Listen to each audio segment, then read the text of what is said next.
सजावट में सबसे अच्छे फूल लगाना। पूरी हवेली महकनी चाहिए, किसी भी चीज की कोई कमी नहीं होनी चाहिए। आखिर हमारी बेटी की शादी है। सरपंच जी आप चिंता ना करें। और हाँ, मेहमानों का खास ख्याल रखना। तुम जाओ बादाम का दूध और शरबत ले आओ। ठीक है। अरे वीना, क्या हुआ? तुम बहुत डरी हुई लग रही हो। भाई आज तो तुम्हें खुश होना चाहिए, तुम्हारी बेटी सुहागन होने जा रही है। अपनी बेटी की ब्याह के लिए जितने सपने संजोए थे, सब के सब आज सच होने जा रहे हैं। तो फिर मेरी चिंता का कारण आप अच्छी तरह से जानते हैं। मुझे भी इस बात की चिंता है, लेकिन तुम डरो मत। मैंने सबको चौकन्ना कर रखा है। 2 पहलवानों को बंदूकों के साथ सोनिका के कमरे के बाहर तैनात कर दिया है। इस विवाह में कोई अड़चन नहीं आएगी, मुझ पर भरोसा रखो। भगवान करे सब ठीक ठाक हो जाए और मेरी बेटी सोनिका के जीवन में कभी भी कोई अड़चन ना आए। आप क्या सोच रहे हैं? मीना, मैं सोच रहा था हमें सीआईडी की मदद ले लेनी चाहिए। एक बार तो उन्हें इत्तला कर देना चाहिए। हाँ, ये बिल्कुल ठीक कह रहे हैं आप। मैं अभी सीआईडी की ऑफिस जाता हूँ। लेकिन यहाँ पर सारी चिंता मत करो, यहाँ पर किसी को कुछ पता नहीं चलेगा। सब तैयारियां ठीक ठाक चल रही हैं। सुरक्षा का बंदोबस्त कड़ा है। तुम बस अपने आंख और कान खुले रखना और बाहर देखते रहना। जी ठीक है, मैं ध्यान रखूंगी। लेकिन आप मुहूर्त से पहले आ जाना, वरना। चिंता मत करो, मैं जल्द ही वापस आ जाऊँ। सब ठीक हो जाएगा।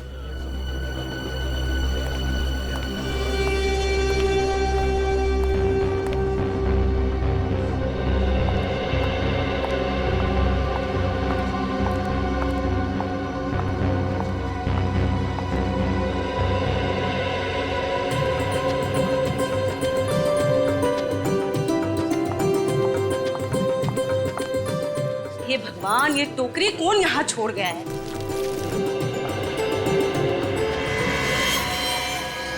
क्या है?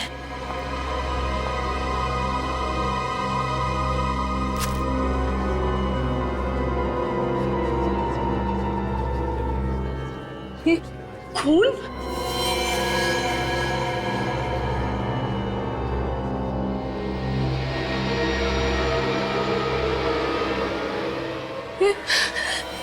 इतना सारा खून यहाँ कैसे आया? यहाँ पर तो कोई है भी नहीं। फंस क्यों रहा है? खींच क्यों नहीं रहा है?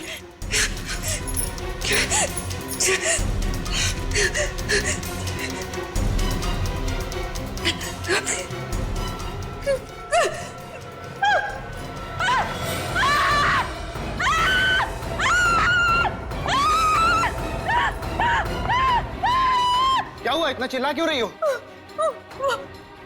इस कमरे में। कमरे में? अंदर। क्या है कमरे में? अरे क्या हुआ? क्या हुआ? इतना शोर क्यों मचा रखा है? ये कह रही है कमरे में कुछ है।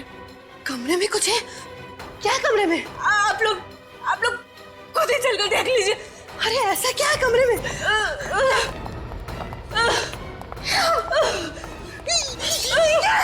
ये खून कैसा? हाँ? किसका खून है? वो बिस्तर के पीछे। बिस्तर के पीछे? बिस्तर के पीछे क्या? हे भगवान! ये कैसा? हाँ? ये यहाँ कैसे है? क्या हुआ मालकिन?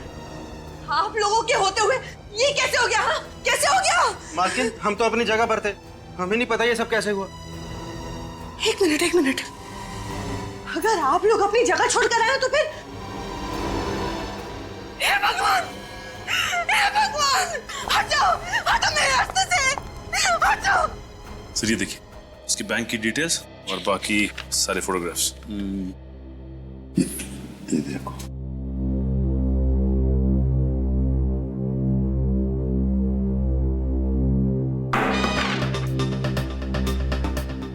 ये पेपर पढ़ने की जगह है। सॉरी। सॉरी क्या? चेहरा लटका क्यों है तुम्हारा? क्या हुआ? प्रॉब्लम है? पता नहीं सर, आजकल आदमी का दिमाग किस तरह से चल रहा है, किस हद तक सोच सकता है आदमी, उसकी सोच की तो कोई सीमा ही नहीं है। फ्रेडी तुम कहना क्या चाह रहे हो? आजकल इस दुनिया में हर देश, हर शहर, हर गली, हर नुक्कड़ पे दहशत है। लोग एक दूसरे के खून के प्यासे होते जा रहे हैं। जातीयवाद के नाम पे दंगे फसाद हो रहे सर। पहले तो आम आदमी आतंकवाद और बम विस्फोट से डरता था, अब तो आम आदमी का सबसे बड़ा दुश्मन बनता जा रहा है सर। पता नहीं किसके दिमाग में कब क्या आ जाए, अचानक उसका दिमाग खराब हो जाता है और 1 मिनट में सैकड़ों लोगों को गोलियों से छलनी कर देता है सर। अगर आदमी किसी और चीज से नहीं मरा ना सर, तो अपनी गंदी सोच की वजह से जरूर मर जाएगा। रेडी, जो तुम कह रहे हो ना, सिर्फ उतना ही नहीं, इस दुनिया में अच्छाइयां भी है, समझे? ये दुनिया अब भी और आज भी उतनी ही खूबसूरत है, समझे? रो मत, हाँ? सर जी, मेरी मदद करो प्लीज। किस तरह की मदद, और आप है कौन? जी, मैं बंगरगढ़ गांव का सरपंच यशवर्धन हूँ। लेकिन किस तरह की मदद चाहिए आपको? दरअसल आज इस वक्त मेरे गांव बंगरगढ़ में मेरी बेटी सोनिका की शादी की तैयारियां चल रही हैं। सरपंच जी, आपकी बेटी की शादी है, ये तो बड़ी खुशी की बात है? तो इसमें हम क्या मदद कर सकते हैं? सर, मैं चाहता हूं कि आप लोग मेरे साथ मेरे गांव बंगरगढ़ आए, ये देखने के लिए कि शादी में सब कुछ ठीक ठाक चल रहा है या नहीं।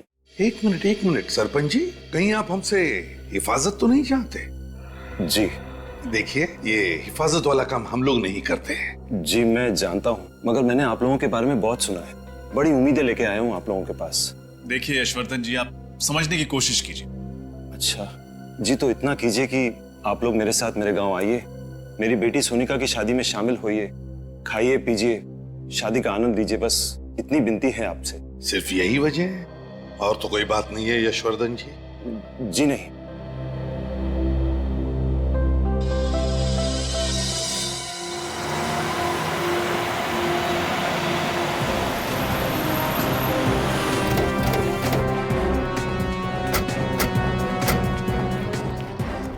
आइए, अंदर आइए। चलिए।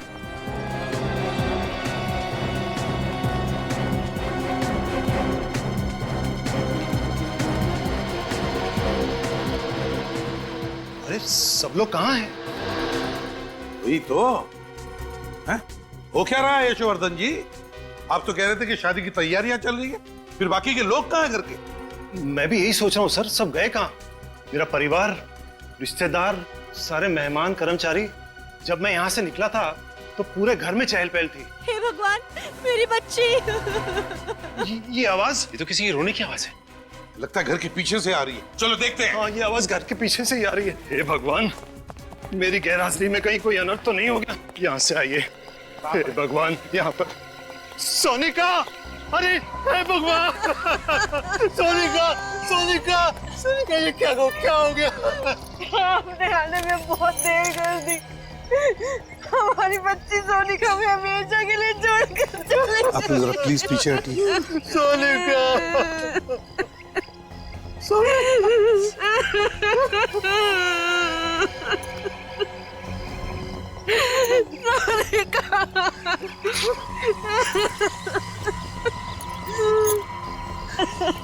हमारी बच्ची।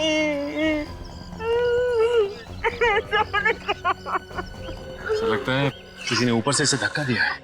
वही तो, सिर के पीछे वार करने के बाद फिर ऊपर से नीचे क्यों फेंका? इसका घाव काफी गहरा है, ऐसा लगता है किसी ने किसी भारी चीज से मारा है। वही तो, लेकिन एक बात समझ में नहीं आ रही है, सिर के पीछे इतनी जोर से भारी चीज से वार करने के बाद फिर ऊपर से नीचे क्यों फेंका?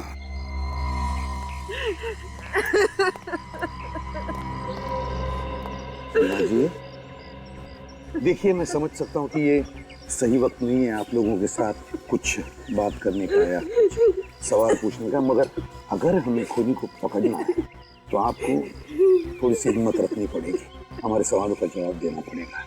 एक बात बताइए, जब यशवर्धन जी हमें बुलाने आए थे उस वक्त, मतलब यहाँ से हमारे पास आकर फिर हमारे साथ आने के बीच में क्या हुआ था घर में? सब कुछ इतना जल्दी में हो गया कि कुछ पता ही नहीं चला। पहले कमरे में वो खून, उसके बाद वो कटा हुआ हाथ, उसके बाद मैं सोनिका के कमरे में ऊपर गई तो फिर सोनिका! दरवाजा तो खुला। सोनिका! कमरे में कोई नहीं। सोनिका! कहाँ चली गई मेरी बच्ची? सोनिका! खिड़की की तरफ क्यों जा रहा है खून? सोनिका! यशोवर्धन जी, आपकी गैर हाजिरी में बहुत कुछ हो गया है। अगर मैं घर छोड़कर गया ही नहीं होता तो ये सब कुछ नहीं होता। हम आपका दुख समझ सकते हैं।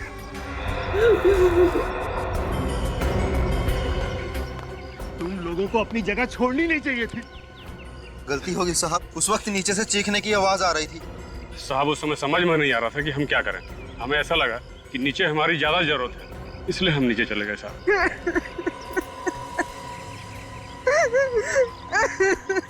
वीणा जी, क्या आप हमें वो जगह दिखा सकती है जहां पर वो खून और हाथ मिला?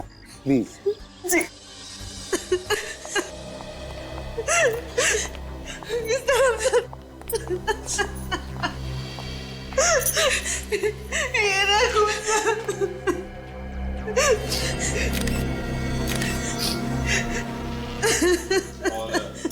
हाथ कहाँ? वो रहा।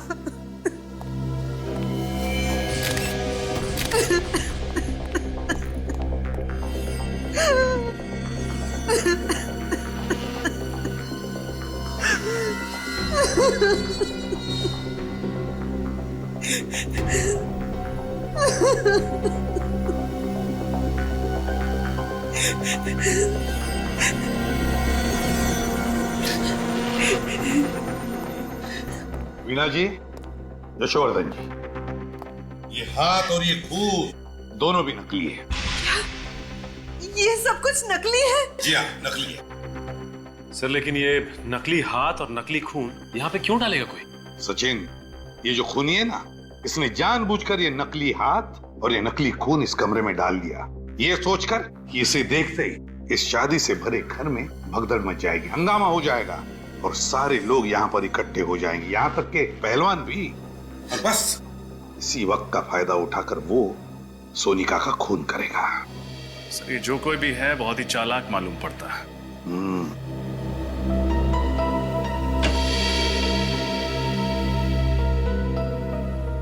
फिर लगता है खूनी पीछे के दरवाजे से अंदर आया है। हाँ सच। अच्छा ये बताइए कि जब आप कमरे के अंदर आई तो क्या दरवाजा खुला हुआ था?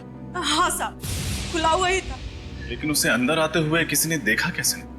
तो किसी ने तो देखा होगा। मैंने तुम लोगों को कितनी बार कहा था कि घर के सारे खिड़की दरवाजे हमेशा बंद रखो। यशोवर्धन जी प्लीज, आप जरा शांत हो जाइए और चलिए हमें सोनिका का कमरा दिखाइए। ये रहा कमरा।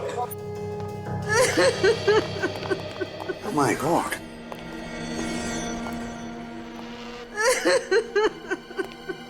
क्या हुआ है यहाँ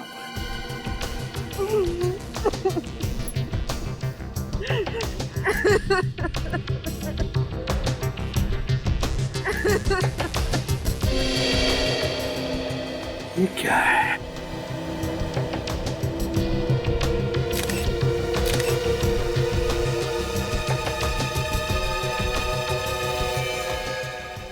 किस कपड़े का टुकड़ा है ये तो मेरी बेटी सोनिका की साड़ी का टुकड़ा है। माय गॉड, सोनिका की साड़ी का टुकड़ा। लगता है खूनी ने सोनिका को यहाँ इस खिड़की में से नीचे फेंक दिया और बेचारी नीचे गिरते वक्त उसकी ये साड़ी उस खिड़की में अटक गई और ये कपड़े का टुकड़ा वहां मिल गया।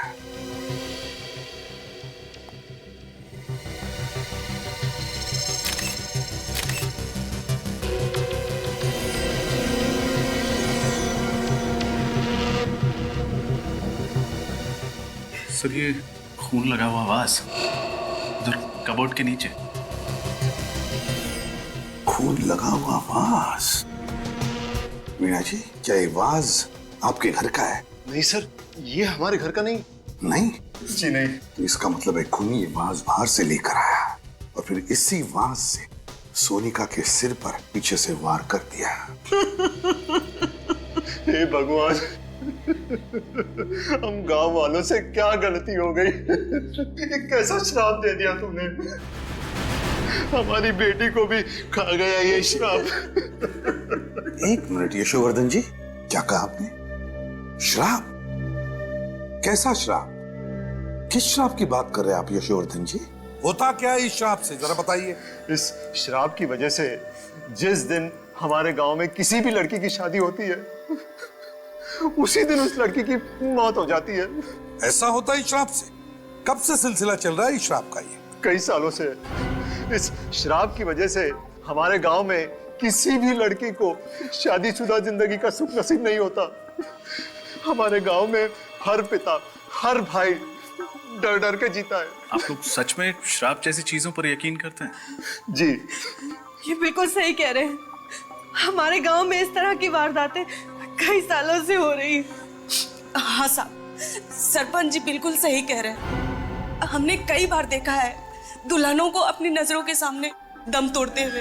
ये आप लोग किस तरह की बातें कर रहे हैं? आज के जमाने में इस तरह की बात कोई मानता है क्या? देखिए, आप लोगों की सोच आपकी जगह सही है और हमारी सोच हमारी जगह सही है।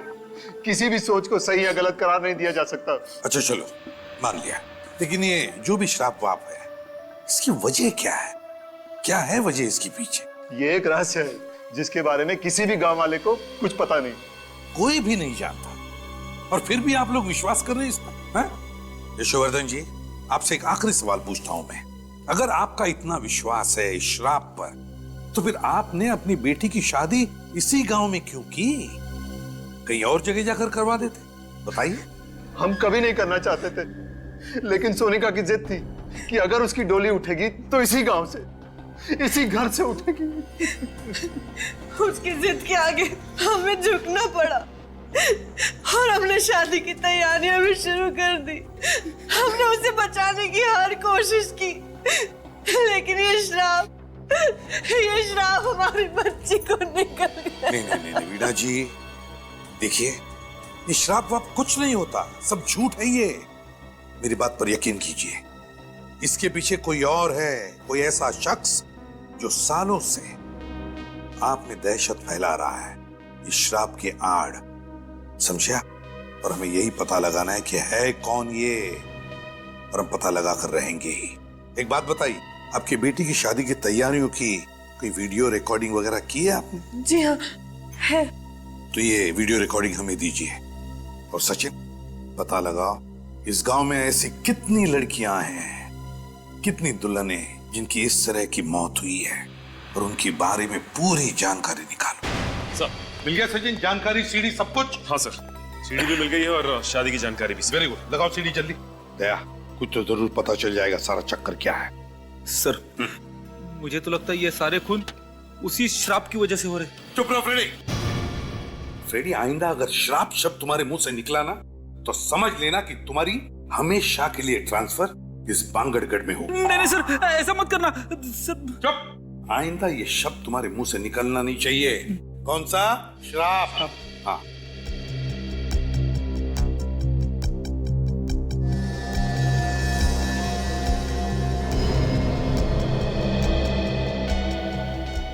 ये देखो, ये नौकरानी बाहर आ गई। गड़बड़ हो गई है, घर के सारे लोग इकट्ठा हो गए। नौकरानी कुछ कह रही है। ये सारे के सारे इस कमरे के अंदर गए। इसी कमरे में वो नकली हाथ और नकली खून मिला था। देखो, दोनों पहलवान भी आ गए, चौकीदार ये भी अंदर गए। इसका मतलब है घर के सारे लोग इस कमरे के अंदर है। ये कौन है? ये लाल साड़ी वाली औरत? अरे, तो ऊपर जा रही है। सर, यहाँ पे भगदड़ मच गई, बाकी के सारे लोग इस कमरे में गए। ये ऊपर की तरफ जा रही है। ऊपर तो सोनिका का कमरा है सर। हाँ, ऊपर तो सोनिका का कमरा है। देखा फ्रेडी, ये कोई श्राप वाप का चक्कर नहीं, ये इस लाल साड़ी वाली औरत का चक्कर है। दया, कहीं ऐसा तो नहीं कि सोनिका का खून इस लाल साड़ी वाली ने ही किया है? सर, रिवाइंड करना सर। बस प्ले करो सर। जरा इस औरत की चाल को जरा गौर से देखना, कुछ तो गड़बड़ है सर। हाँ दया, चाल तो मर्दाना लगती है। सर, कहीं ऐसा तो नहीं कि कोई आदमी ये साड़ी पहन के अंदर जा रहा है? हो सकता है, और इसी आदमी ने सोनिका का खून किया है। सर, अगर इसी आदमी ने उन बाकी दुल्हनों को मारा है, तो हो सकता है उनकी शादी पर भी ये गया हो, लड़की बन के। बिल्कुल सचिन, सारी जानकारी है ना इसमें? हाँ सर, लेकिन सर शादी की डेकोरेशन करने वाले तो सारे लोग अलग थे, यहाँ तक कि केटरर भी अलग, और तो और शादी में जो मेहमान आए थे वो भी अलग है। एक शादी में जो आया वो दूसरी में नहीं है। अच्छा, पांचों शादियों में सारे के सारे लोग अलग अलग थे? यहां तक कि मेहमान भी। लेकिन ये क्या, इन 5 शादियों में एक आदमी कॉमन है। कौन सा? पंडित जी, दया जगनलाल पंडित। लेकिन सर सोनिका की मौत तो शादी की रस्में शुरू होने से पहले ही हो गई थी। उस वक्त पंडित जगनलाल तो पहुंचा भी नहीं होगा सर। अगर आने वाले तो थे पंडित जगनलाल, तो कहीं ऐसा तो नहीं कि सोनिका का खून इस पंडित जगनलाल ने ही किया, लाल साड़ी पहनकर? हो सकता है सर, या तो वो खुद खूनी है या फिर खूनी के साथ मिला हुआ है। इस पंडित जगनलाल को मिलना ही पड़ेगा।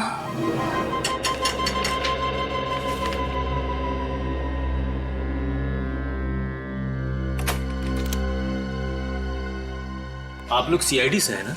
आइए। बड़ी जल्दी पहचान लिया आपने। हाँ वो तो है, छोटा सा गांव है ना, मगर सीआईडी वाले हमारे द्वार। कहिए क्या समस्या है? सब कुछ कुशल मंगल तो है ना? पंडित जी अगर सब कुछ कुशल मंगल होता तो हम लोग यहाँ पे नहीं आते। वैसे आप तो जानते ही होंगे ना कि आपके ही गांव की एक लड़की सोनिका, उसका खून हो गया। हाँ मैं जानता हूँ, बहुत बुरा हुआ। सोनिका बिटिया को मैं बहुत अच्छी तरह से जानता था, मैं ही उसकी शादी करवाने वाला था। ये हम जानते हैं पंडित जी। आप ये बता सकते हैं कि सोनिका का खून किसने किया होगा? देखिए श्रीमान, हम पंडित हैं, हमारा काम रिश्ते जुड़वाना और शादियां करवाना है, बाकी किसी चीज से हमारा कोई संबंध नहीं है। तो पंडित जी आप ये भी नहीं जानते होंगे कि अब तक आपके गांव में जितनी भी दुल्हनों की हत्या हुई है वो किसने की? नहीं श्रीमान, उन लड़कियों का भी खून किसने किया और क्यों किया इस बारे में मुझे कुछ पता नहीं है। ये सारी बातें मेरी समझ से परे है। लेकिन पंडित जी हमारी समझ में कुछ कुछ आ गया है। फिलहाल अभी हम लोग जा रहे हैं, लेकिन आपको परेशान करने दोबारा आएंगे। जी जरूर। अब बर्दाश्त नहीं हो रहा है, बहुत हो गया, अब मुझे बात करनी पड़ेगी।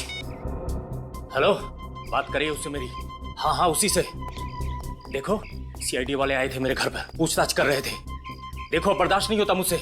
हाँ ठीक है, मैं मिलने आ रहा हूं तुमसे, पर आखिरी बार। इधर ही आ रहा है।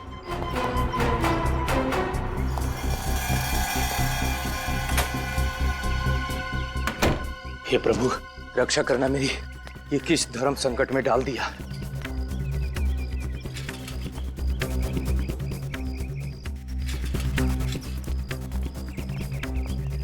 आज तो उसे मुझे बताना ही पड़ेगा। एक पंडित के घर में सीआईडी, और इस सालों की कमाई इज्जत खाक में मिल जाएगी। समझ जा पंडित, मैं तो उससे मिलना ही नहीं चाहता हूँ। आज दूध का दूध पानी का पानी हो ही जाएगा। आज उससे मैं कह ही दूंगा कि तुम्हारे पाप के किसी भी भागीदार बनने वाला नहीं हूं मैं।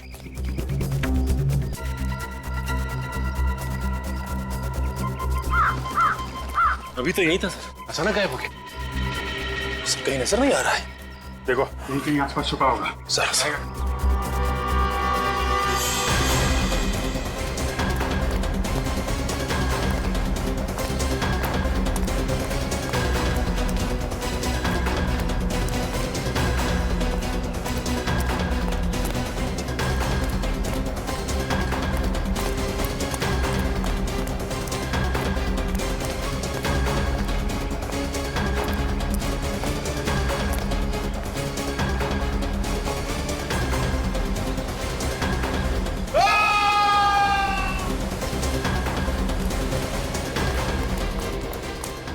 कहीं जगनलाल की आवाज तो नहीं थी? सर आवाज यही कहीं से आई। इस तरफ। अरे यहाँ तो भीड़ जमा है। जगनलाल के साथ? एक्सक्यूज मी, प्लीज हटिए, प्लीज हटिए हटिए हटिए, हमें तहकीकात करने दीजिए। और ना किसी भी चीज को हाथ मत लगाइएगा। हे भगवान, इस शापित गांव के एक लौते पंडित को भी आपने उठा लिया। अब क्या होगा हमारा? कल ही तो इन्हें मैं मंदिर के बाहर मिला था। सर खूनी ने चाकू पीठ में लगा छोड़ दिया है। सर लगता है खूनी ने चाकू फेंक के मारा होगा और भाग गया। अजीब सी बात है सर, एक गांव के पंडित को कोई क्यों मारना चाहेगा? अजीब बात तो इस गांव की हर एक चीज है, एक के बाद एक खून होते जा रहे हैं। पर खूनी इतनी जल्दी जगनलाल को मार के कहां भाग गया? लेकिन आसपास चेक करो जरा। हटिए हटिए। सर कहीं ऐसा तो नहीं कि जगनलाल जिस आदमी से फोन पे आखिरी बार बात कर रहा था उसी ने इसे बुलाया यहाँ पे और मार दिया? जगनलाल को उसके इरादे पे शक नहीं हुआ होगा कि वो उसका खून करने वाला है। हाँ सर, इसने सीआईडी के आने की खबर दी होगी और उस आदमी ने इसका हमेशा के लिए मुंह बंद कर दिया। इसका मतलब सिर्फ हम ही नहीं, वो खूनी भी इन गलियों में भाग रहा था इस जगनलाल के पीछे। मौका पाते ही उसने चाकू मारा और भाग गया। हाँ सर, ये जो कोई भी है काफी चालाक आदमी है। सर। हाँ सर, आसपास कुछ भी नहीं मिला। अच्छा, इसका थैला चेक कर लेना।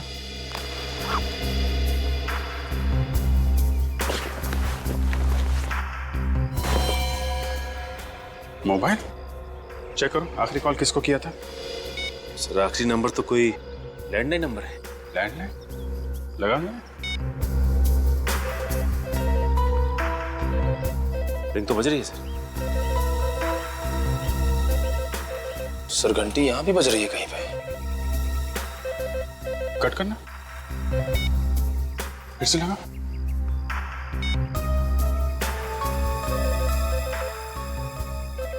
घंटी की आवाज तो यहीं से आ रही है। इसका मतलब ये नंबर यहीं आसपास का है। चलो देखते हैं। निकल, बॉडी को फॉरेंसिक लैब भिजवा दो। सर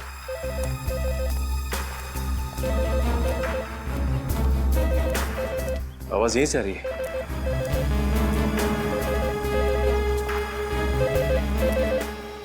रिंग यहाँ बज रही है सर। तो इस पीसीओ पे पंडित जगनलाल ने फोन किया था, लेकिन किसके लिए? दुकान वाला जानता होगा सर। दुकान वाला कहीं नजर नहीं आ रहा। दुकान खुली छोड़कर कहाँ जा सकते हैं? सचिन, गांव में ऐसा ही होता है, लोग एक दूसरे पे भरोसा करते हैं। हाँ सर, लेकिन अब पता कैसे लगेगा कि जगनलाल ने किसके लिए फोन किया था यहाँ पे? जी साहब, कुछ ये साहब। तुम इस दुकान के मालिक हो? हाँ साहब। ये दुकान छोड़ के कहाँ चले गए थे? साहब वो घर पे गया था साहब। घर पे गए थे। यहाँ बगल में पंडित जगनलाल का खून हो गया और तुम घर पे क्या कर रहे थे? क्या साहब, पंडित जी का खून हो गया साहब? कितनी देर हुई दुकान छोड़ के गए? साहब 5 मिनट पहले गया था साहब मैं। 5 मिनट पहले? हाँ साहब। अच्छा ये बताओ कि 8-10 मिनट पहले यहाँ पे किसी का फोन आया था क्या? हाँ साहब, थोड़ी देर पहले पंडित जी का फोन आया था मनीष बाबू के लिए साहब। मनीष बाबू? कौन है ये मनीष बाबू? साहब वो जो घर दिख रहा साहब, साहब वहीं पे रहता साहब वो। अच्छा, मनीष। ये मनीष बाबू का फोन अक्सर यहाँ पे आता रहता है क्या? हाँ साहब, उन्होंने बोल के रखा साहब कि जब भी उनका फोन आए तो उनको बोल देना, तो बोल देता था साहब ने। कि उनके पास खुद का फोन या मोबाइल नहीं है क्या? नहीं साहब, जहाँ तक मैंने देखा है उनके पास खुद का मोबाइल फोन नहीं है साहब। जब भी फोन करना होता साहब वो मेरे पास ही आते साहब। अभी होंगे मनीष बाबू घर पे? हाँ साहब, ज्यादातर वो घर पे रहते साहब। क्या दिखाओ घर किधर? चलिए साहब। साहब यही है मनीष बाबू का घर साहब। यहाँ पे तो ताला लगा हुआ है। जगनलाल का खून करके फरार हो गया। ये आदमी हाथ कैसे लगेगा सर? एक काम करते हैं, घर की तलाशी लेते हैं। खोलो ताला।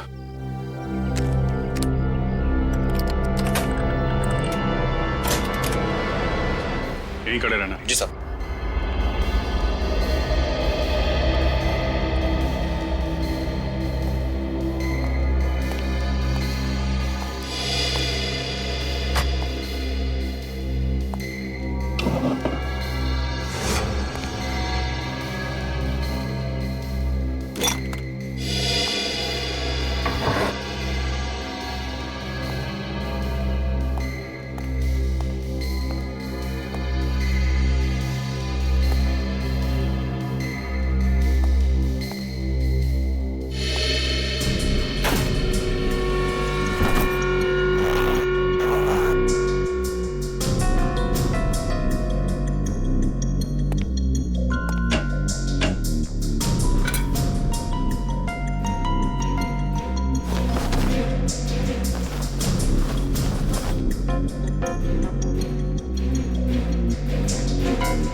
हाँ सचिन,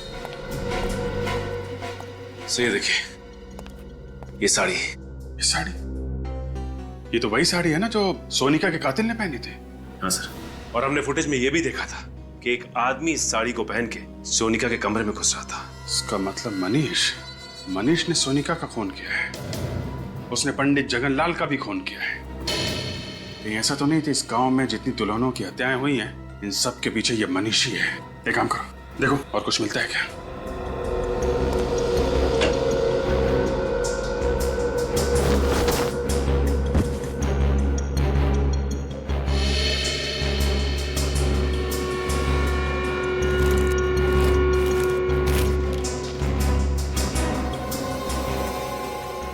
ये आदमी और ये औरत, ये फोटो।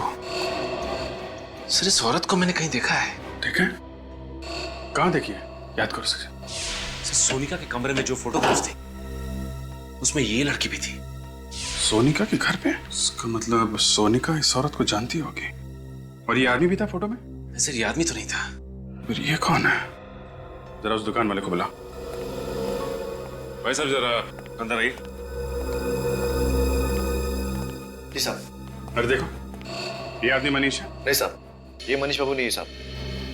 क्या ये मनीष बाबू नहीं है? नहीं साहब, मनीष बाबू की तो दाढ़ी है, मूछें है और वो चश्मा भी पहनते साहब, और उनकी उम्र भी ज्यादा है साहब। ये मनीष बाबू हो ही नहीं सकते साहब। अच्छा, इस औरत को देखा कभी? नहीं साहब, इन्हें मैंने पहले कभी नहीं देखा साहब। सर हमें साड़ी तो मिल गई है, लेकिन इसका कहना है कि ये आदमी मनीष नहीं है। तो कहीं ऐसा तो नहीं कि जो आदमी सोनिका के कमरे में भेस बदल के गया था उसे मारने के लिए, वो आदमी ये फोटो वाला आदमी हो सकता है ये मनीष का कोई रिश्तेदार या फिर जान पहचान वाला हो। एक बात बताओ, ये मनीष आदमी कैसा है?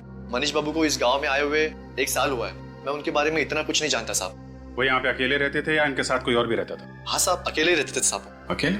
हाँ साहब। किसी को देखा यहाँ पे आते जाते उनसे मिलते? नहीं साहब, मैंने किसी को उनके घर पे आते जाते नहीं देखा साहब। ठीक, तुम जा सकते हो। अगर इस औरत की फोटो यशवर्धन के घर में है तो यशवर्धन इस औरत के बारे में जरूर जानता होगा। चलो यशवर्धन से मिलते हैं।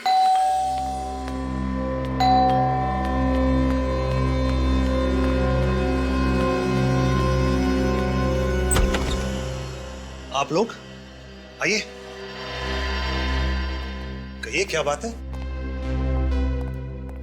हर्षवर्धन जी, आपसे कुछ पूछना है। जी कहिए।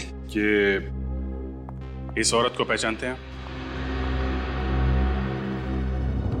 ये फोटो आपको कहां से मिली? ये बहुत लंबी कहानी है। जानते हैं आप इसे? जी, इसे कैसे भूल सकता हूं मैं। इसी की वजह से तो हमारे खानदान की इतनी बदनामी हुई।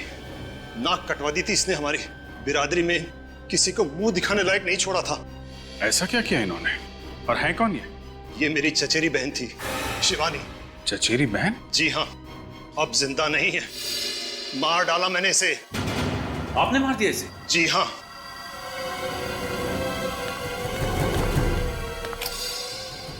इसी बंदूक से मारा था मैंने उसे 15 साल पहले। क्यों? क्यों मारा आपने? शिवानी को धीरज से प्यार हो गया था और धीरज हमारी बिरादरी का नहीं था। और धीरज ये है?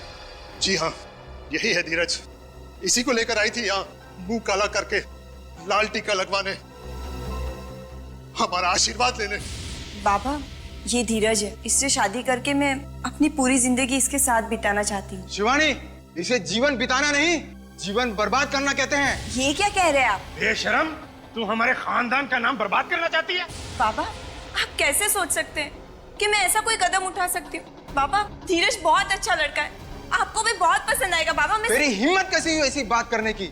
अगर मुझे पता होता कि तू हमारे खानदान का नाम इस तरह रोशन करेगी तो मैं तुझे पैदा होते ही मार देता। बाबा, आप मुझसे ऐसे कैसे बात कर सकते? मैंने कभी सोचा भी नहीं था कि आप मुझसे इतनी घिनौनी बात करेंगे। तू मुझे समझाने की बात कर रही है? अरे समझना तो तुझे चाहिए बाबरी। हमारे खानदान में, हमारी जाति में, हमारी बिरादरी में बाहर के किसी लड़के से ना किसी ने शादी की है और ना कोई कर पाएगा। भैया, भैया आप कुछ समझाइए ना बाबा को। शिवानी, तुमने जो कुछ किया गलत किया। भैया, आप भी? हाँ, ये भी। हम सब तेरे खिलाफ हैं। सब अंधे हो चुके, आप सब अंधे हो चुके। आपके अहंकार और अंधविश्वास ने आपको अंधा कर दिया है। बाबा, धीरज दूसरी बिरादरी का हुआ तो क्या हुआ? वो अच्छा इंसान नहीं हो सकता। बाबा, मैं आपसे विनती करती, हमें अपना आशीर्वाद दे दीजिए, हमें अपना आशीर्वाद दे दीजिए। कभी नहीं, जब तक मैं सलामत हूँ कभी नहीं। लेकिन बाबा, वो शिवानी, इनके सामने अपने आंसू बहाने से कोई फायदा नहीं। चलो। बाबा, धीरज वो शिवानी, इनको अगर हमारी बात नहीं मानी तो ना सही, इनके आशीर्वाद के बिना हम अपनी नई जिंदगी शुरू करेंगे, अपना नया घर बसाएंगे। चलो। लेकिन कहीं नहीं जाओगे तुम। देखिए, आप लोग हमारा कुछ नहीं बिगाड़ सकते। शिवानी अब बालिक है। चलो शिवानी। बस, मैं कहता हूं चलो। अब बहुत हो चुका। यशवर्धन, बंदूक लेकर आओ। ये क्या कर रहे हैं आप? यश नहीं, शिवानी आपकी बहन है। छोड़ो मुझे। गोली चलाओ, चलाओ गोली। यशवर्धन, चलाओ गोली। धीरज, धीरज। यशवर्धन, हर्षवर्धन, लाशों को ठिकाने लगा दो। पिताजी के दबाव में आके मार दिया मैंने इन दोनों को, और इसी वजह से मैंने इन्हें आज तक माफ नहीं किया। ऑनर किलिंग, इस तरह किसी की जान लेने में कैसा सम्मान? क्या मिलता है आप लोगों को ये सब करके? सचिन, गन ले लो इनके। लाइए, ज्यादातर लाइए। अरेस्ट करें सर? गिरफ्तार तो करेंगे ही। जो गुनाह इन्होंने किया है उसकी सजा तो इन्हें भुगतनी पड़ेगी। सचिन, इस धीरज की फोटो मनीष के घर में है, कुछ समझे? हाँ सर, इसका मतलब मनीष और धीरज एक दूसरे को अच्छी तरह से जानते थे, दोस्त थे एक दूसरे के, और धीरज की जान का बदला लेने के लिए मनीष ने इनकी बेटी सोनिया को मार दिया। जल्द से जल्द इस मनीष को ढूंढना होगा। ये धीरज मरा है और मनीष जिंदा है, और मरे हुए धीरज की फोटो मनीष के घर में हमें मिली। ये कैसे? कुछ ना कुछ तो चक्कर है दया, कुछ ना कुछ तो गड़बड़ है। कैसी गड़बड़ सर? दया, फोटो में जो दिख रहा है ना उसे नहीं देखते, जो फोटो में नहीं दिख रहा है उसे ढूंढने की कोशिश करते हैं, उसे ढूंढने की कोशिश करते हैं। क्या मतलब सर? मतलब अभी पता चल जाएगा रजत, अभी पता चल जाएगा। फ्रेडी, स्केच आर्टिस्ट को लेकर आओ, और सचिन, बांगड़गढ़ के पीसीओ वाले को लेकर आओ, उस पीसीओ वाले को जिसके पीसीओ पर मनीष को फोन आया करते थे।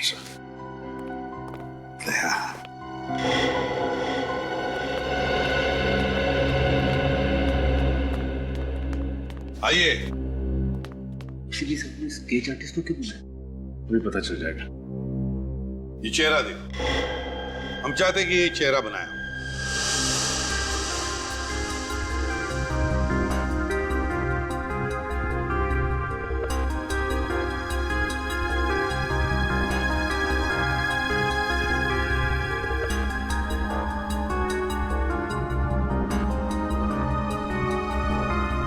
वाह, बढ़िया है। एक काम करो, अब इस चेहरे पर मोटी सी मूछें और दाढ़ी भी बनाओ। हैं? एक मिनट मत बनाइए, ये चेहरा ऐसे ही रहने दीजिए। इस दूसरे पेपर पर बिल्कुल ऐसा ही चेहरा बनाओ, ऐसा ही चेहरा, लेकिन थोड़ा उम्र में ज्यादा, एक 10-12 साल, और फिर उस चेहरे पर मूछें दाढ़ियां लगाओ। जी हाँ, और हाँ, चश्मा भी चाहिए उसे, मोटा सा। ठीक है, काले फ्रेम वाला।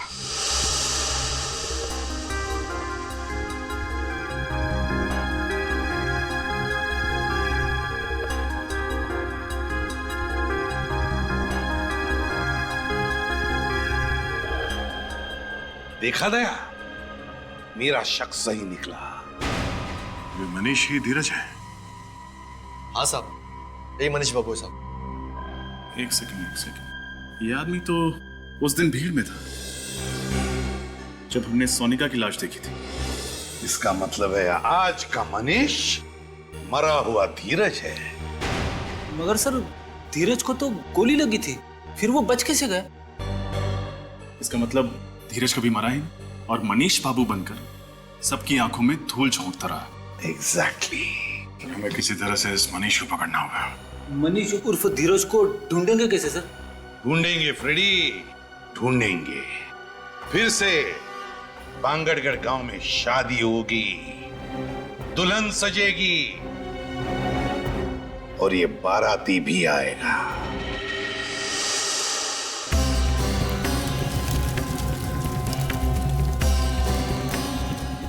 रजत, तैयार रहना, वो आएगा। दुल्हन को मारने जरूर आएगा। दुल्हन को हम आज तक नहीं आने देंगे सर, आप फिक्र मत कीजिए, उसके आगमन के लिए हम पूरी तरह तैयार हैं।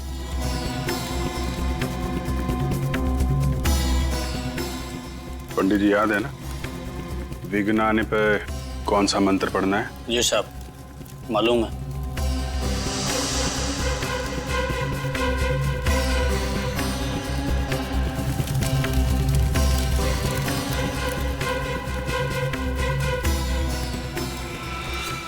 अरे, ये बिजली को क्या हुआ? खूनी आ चुका है। रजत, तैयार रहना। ये बिजली नहीं, कुछ और ही है। सही कहा तुमने, हमारे गांव के दुल्हनों पर किसी तरह का श्राप लगा है। ये बिजली उस श्राप की वजह से ही गई है। हाँ, ये श्राप कहीं हमें भी ना ले डूबे। हाँ, यहाँ से भाग जाने में हमारी समझदारी है। हमें शादी में आना ही नहीं चाहिए था। चलो यहाँ से। हाँ चलो। एक्सक्यूज मी, एक मिनट। कहाँ जा रहे हैं आप लोग? कोई भी कहीं नहीं जाएगा, बाहर नहीं जाएगा कोई भी। आप लोग यहीं रुकिए प्लीज, कहीं मत जाइए। देखिए हमें जाने दीजिए, हम लोग मरना नहीं चाहते। कुछ नहीं होगा, हम लोग यहाँ पर है ना। आप लोग प्लीज कोई बाहर नहीं जाएगा, यहीं रुकिए। साहब अभी तक वो नजर नहीं आया। तुम घबराओ मत, मैं देख के आता हूँ क्या हुआ है। रुकिए प्लीज। साहब वो अंदर आ गया, दुल्हन की तरफ बढ़ रहा है।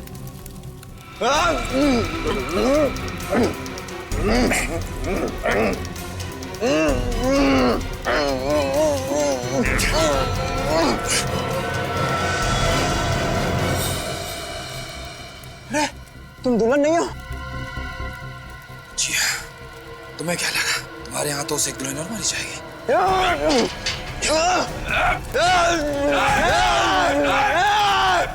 आगे मत आना, जला दूंगा।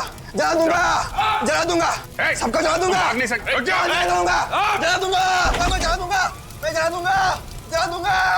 जला दूंगा। मशाल लेके कहाँ भाग रहा है? ओलंपिक खत्म हो गया, रुक जा। मैं जला।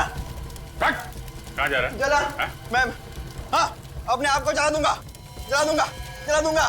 अपने आप को जला लेगा? मैं अपने आप को जला सकता हूँ। मनीष और धीरज, जिसने गांव की इतनी मासूम दुल्हनों को मौत के घाट उतारा है, सोनिका का और पंडित जगनलाल का खून क्या ऐसा अपराधी, क्या लगता है रजत अपने आप को जला पाएगा? नहीं सर, इसकी शक्ल देख के तो नहीं लगता। क्या बात कर रहे हो? आप लोगों को मेरी बातों पर यकीन नहीं आ रहा है? मैं खुद को जला सकता हूँ। अच्छा ठीक है, जला ले। देखो निकल गई सारी हवा। मैं अपने आप को पूरी तरह से जला दूंगा, सर से पांव तक जला दूंगा। नहीं सर, मुझे नहीं लगता ये अपने आप को जला सकता। देखिए माथे पे तो पसीना आ चुका है। और इसके पैर भी कांप रहे हैं। जलाऊं तुझे? जलाऊं?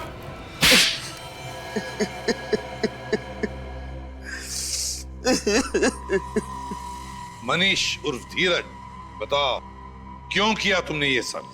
इसका जवाब तो मैं पिछले 15 सालों से ढूंढ रहा हूँ। एक भाई अपनी बहन को कैसे मार सकता है?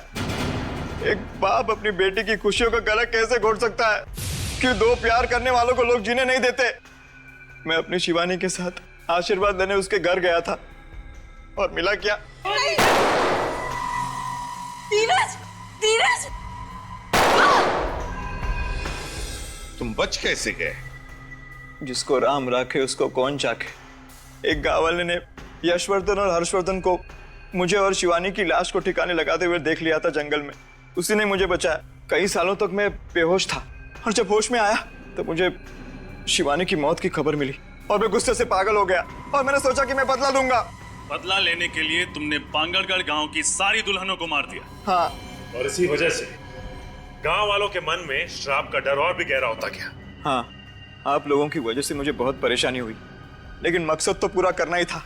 इसलिए औरत के भेष में यशवर्धन के घर के बेडरूम के पीछे के दरवाजे से मैं अंदर गया। नकली हाथ और नकली खून रखा, मेहमानों में शामिल हो गया और जब तमाशा हुआ तो पहलवान नीचे आ गए और मैं सोनिका के रूम में दाखिल हो गया। अपने साथ लाए हुए फ्लावर वास से मैंने उसके सिर पर मारा और उसे खिड़की के बाहर फेंक दिया। और जगनलाल पंडित, उसको भी तो तुमने ही मारा। क्या बिगाड़ा था उसने तुम्हारा? वो आप लोगों को सब कुछ सच सच बताने वाला था, इसलिए उसे भी मारना पड़ा। तो कहीं ऐसा तो नहीं कि इस जगनलाल पंडित ने ही तुम्हें 15 साल पहले बचाया था? हाँ, उसी ने मुझे बचाया था। भगवान ने तुम्हें दूसरी जिंदगी दी, एक नया मौका दिया जीने का, और तुमने क्या किया? अपना बदला पूरा करने के लिए गांव की मासूम लड़कियों की जानें ली। उनकी शादी के दिन अब तो भगवान भी तुम्हें माफ नहीं करेगा, तुम्हें तो फांसी होकर ही रहेगी।